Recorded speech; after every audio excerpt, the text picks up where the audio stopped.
سامعین و ناظرین، اللہ پاک نے ہمیں دنیا میں اپنی عبادت کے لیے پیدا فرمایا، یہ زندگی عطا کی، تو ہمیں چاہیے کہ ہم اللہ کی رضا والے کاموں کے لیے بھی اپنی زندگی میں سے وقت نکالیں۔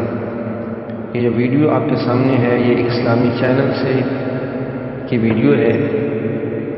اس میں احادیث مبارکہ اسلامی سچے واقعات شیئر کیے جاتے ہیں تاکہ ان کو سننے کے بعد ہمارے علم میں اضافہ بھی ہو، ہم اپنی زندگی میں ان واقعات سے سبق حاصل کر کے اپنی آخرت کے لیے اچھے اعمال کو اختیار کریں۔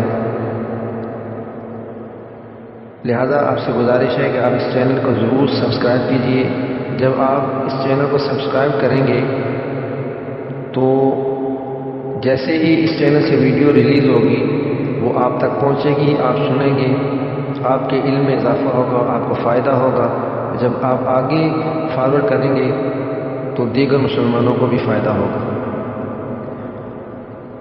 امیر المومنین خلیفۃ المسلمین سیدنا عمر، آپ کے دور خلافت میں ایک نیک پرہیزگار نوجوان تھا جو ہر وقت مسجد میں مصروف عبادت رہتا۔ حضرت عمر بھی آپ کی اس نیک نامی پر آپ کی تعریف کرتے تھے۔ جب وہ نوجوان اپنی رات کی عبادت اور ریاضت سے فارغ ہوتا تو اپنے بوڑھے والدین کے پاس چلا جاتا اور ان کی خدمت کرتا۔ راستے میں ایک فاحشہ عورت کا گھر بھی تھا۔ وہ عورت راستے میں کھڑے ہو کر اس نوجوان کو بہت تنگ کرتی۔ ایک روز وہ نوجوان کو زبردستی اپنے گھر لے گئی۔ وہ عبادت گزار نوجوان جیسے ہی اس کے گھر میں داخل ہونے لگا تو بے ساختہ اس کی زبان سے یہ آیت مبارکہ جاری ہوئی، ان الذین اتقوا اذا مسهم طائف من الشیطان تذکروا فاذا هم مبصرون۔ بے شک وہ جو ڈر والے ہیں جب انہیں کسی شیطانی خیال کی ٹھیس لگتی ہے ہوشیار ہو جاتے ہیں اور ان کی آنکھیں کھل جاتی ہیں۔ اس آیت مبارکہ کے جاری ہوتے ہی اس نوجوان پر ایسا خوف خدا طاری ہوا کہ بے ہوش ہو کر زمین پر گر گیا۔ اس فاحشہ عورت نے اپنی باندی کی مدد سے اسے گھسیٹ کر دروازے کے باہر پھینک دیا۔ جب وہ نوجوان اپنے وقت پہ گھر نہ پہنچا تو اس کا باپ فکر مند ہوا، بیٹے کو تلاش کرنے نکل کھڑا ہوا۔ بالآخر تلاش کرتے کرتے اس فاحشہ عورت کے گھر تک پہنچ گیا۔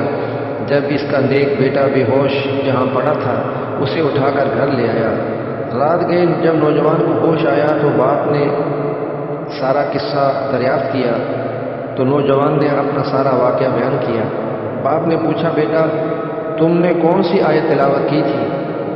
بیٹے نے جیسے ہی وہ آیت مبارکہ دوبارہ تلاوت کی تو ایک بار پھر اس پر خوف خدا کے سبب لرزہ طاری ہو گیا اور وہ بے ہوش ہو گیا۔ اسے ہوش میں لانے کی بہت کوشش کی مگر خوف خدا کے سبب اس مرتبہ وہ روح بسیط نہ ہو سکا اور اس کی روح کفن سے ان سرے سے پرواز کر گئی۔ باپ نے راتوں رات غسل و کفن دے کر اسے دفنا دیا۔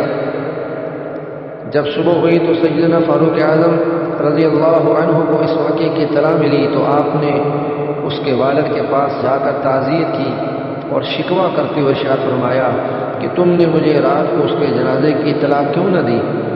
اس کے والد نے کہا، حضور رات تھی، میں نے مناسب نہ سمجھا کہ آپ کو زحمت دوں۔ چنانچہ آپ اس نیک پرہیزگار نوجوان کی قبر پر تشریف لے گئے۔ اس سے مخاطب ہو کر ارشاد فرمایا، اے نوجوان، اللہ کا فرمان ہے وَلِمَنْ خَافَ مَقَامَ رَبِّهِ جَنَّتَانِ، جو اپنے رب کے حضور کھڑے ہونے سے ڈرے اس کے لیے 2 جنتیں ہیں۔ اس نوجوان نے قبر سے جواب دیا، اے امیر المومنین، بے شک میرے رب نے مجھ پر اپنا فضل و کرم فرماتے ہوئے مجھے 2 جنتیں عطا فرما دی ہیں۔ سامعین و ناظرین، کیسا خوش نصیب تھا یہ نوجوان جس نے اپنی زندگی میں اللہ کی عبادت کر کے اللہ کو راضی کیا۔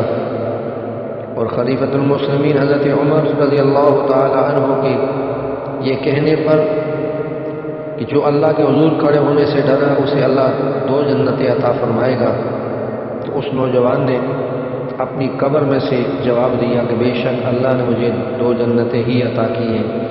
ہمیں بھی چاہیے کہ ہم بھی اللہ کی اطاعت، اللہ کا حکم مانتے ہوئے اپنی زندگی گزاریں، اپنی آخرت کو سنوارنے کی کوشش کریں، تاکہ کل جب ہم اس دنیا سے جائیں ہمیں بھی قبر و حشر میں اللہ پاک کی کرم سے اور فضل سے ہمیں بھی جنت نصیب ہو۔ اللہ پاک ہم سب کو عمل کرنے کی توفیق عطا فرمائے۔